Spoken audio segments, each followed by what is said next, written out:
Hello जय मसी सम्पूर्णलाई स्वागत छ अनि रेडी नेयोङ लिम्बू युट्युब च्यानलमा। मैले चाहिँ भ्लग नबनाएको त कति लामो समय भयो। आज भ्लग बनाउने के भने अब चाहिँ हामी फाइनली रेडी भइसकेर पनि काममा जानु परेको छ। जाडो महिना छ, हिँड्नु मन लाग्दैन। 7:30 भइसक्यो, मार्छ होला। अन्त जाउँ है। को मौसम चाहिँ यस्तो छ धरानको। हिजो चाहिँ पानी नै परेको थियो, आज चाहिँ यस्तो छ। फुलहरूको पारा यसपालि राम्रो छैन। फुलहरू चाहिँ खासै छैन। यो कलन्चहरू पनि भर्खर फुल्न स्टार्ट हुँदैछ। येल्लो कलरको, यो अर्कै कलरको फुल्नु रेडी रेडी रेडी। यिनीहरू लुगा यहाँ राखेको रहेछ। यस्तो छ, भित्र भयो। तर यसपालि कलन्चोहरूलाई किराले खाइरहेछ हौ, साह्रै के भएको।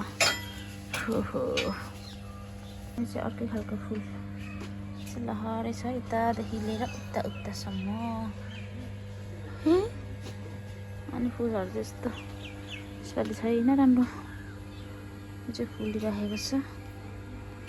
अनि कलन्चो यहाँ पनि छ है, यस्तरी राखेको छु। बेलीको हालत चाहिँ यस्तो छ, राम्रै फुलेको छैन यसपालि खासै। यो चाहिँ काटेर राम्रो भयो, यो चाहिँ नकाटेको भन्दा काटेको। तर यो चाहिँ भुइँमै जरा गाडेको कारणले, यिनीहरूको चाहिँ जरा निकालिदिएको कारणले गर्दा यस्तो छ। फेरि गर्नु होला गाइस।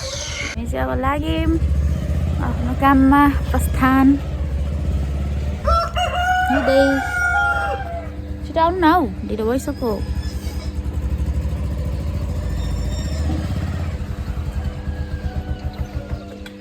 जहिले यो गेटमा चाहिँ किन मोड्छ हौ तपाईँको चाहिँ? यो छक्कै पर्छु म आफै, के अचम्मको लाग्छ के। ओहो, दामी देखेको है घरहरू।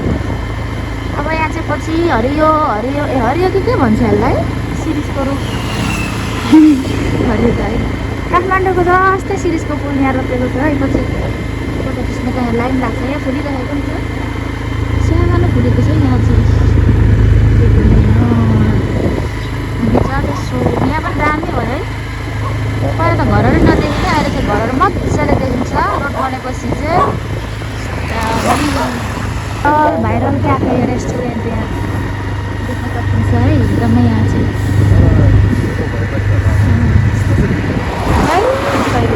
हामी आइसक्यौँ। हाम्रो सानो बेबी छ है यहाँ।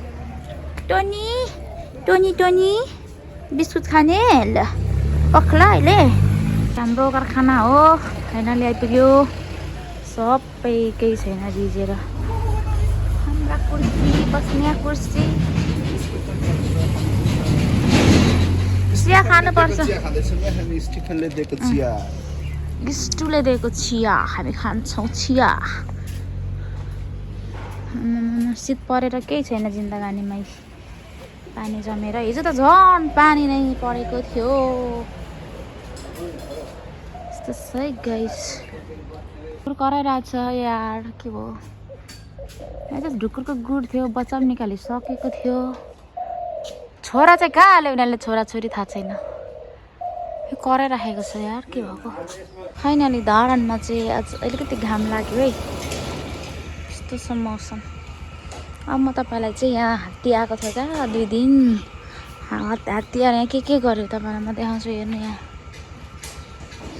हात्ती आएर यहाँ सिमल तरुल थियो।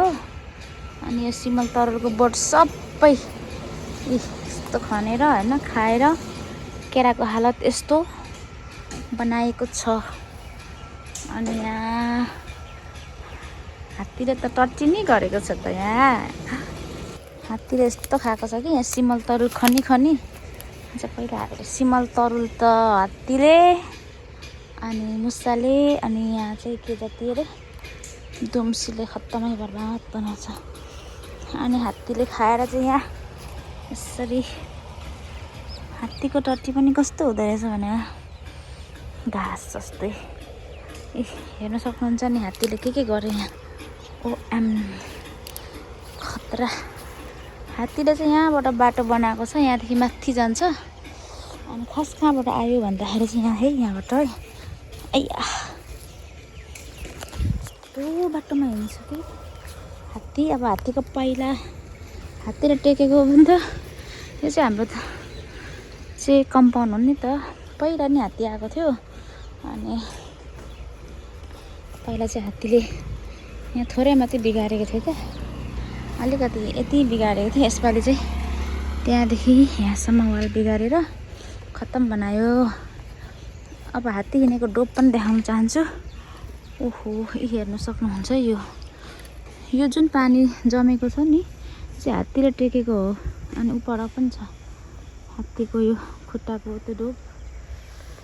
अब सोध्छु कि म यत्रो ठुलो ड्रेन छ होइन, यहाँ सम्झेर ल्याउँदाखेरि चाहिँ यहाँ यसले नाग्नु नसक्नु पर्ने जस्तै लाग्छ। तर छक्कै लाग्छ कि मलाई कसरी नाग्दो रहेछ। अनि हामीले चाहिँ हात्ती आयो, 2टा आएको थियो सुरुमा चाहिँ रहेछ। अनि ठिक्क हामीले यो बारी पठायौँ। बारीको रात फेरि आएछ बर्बाद। आएर उतादेखि यसो घुमेर उता गएर उता केराहरू खाएको छ। अनि यहाँ चाहिँ विशेष त्यहाँ माथि मकैको मिल छ, कोदोको यस्तै कुराहरूमा चाहिँ ऊ आउँछ क्या बेसी चाहिँ। अब उसको फेभरेट केरा।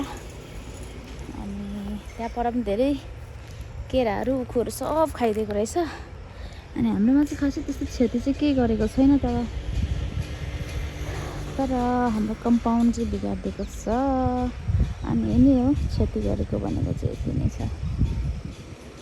हामीलाई चाहिँ धरानमा जाडोले सताएर हेर्नुहोस् है, हामी यसरी आगो ताप्दै बस्नु परेको छ। तर अहिले चाहिँ म एक्लै छु, यस्तो पाडामा बसिरहेको छु। भङ्गेराहरू थोडा भङ्गेराहरू जुडेलीहरू कडा खाएको छ।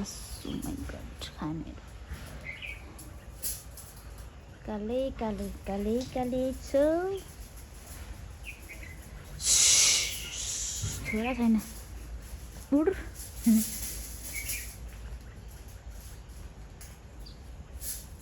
चाहिँ ढुकुरहरू पनि आउँछ या ढुकुरहरू पनि साथी हो हाम्रो त। यी ढुकुर हाम्रो साथी।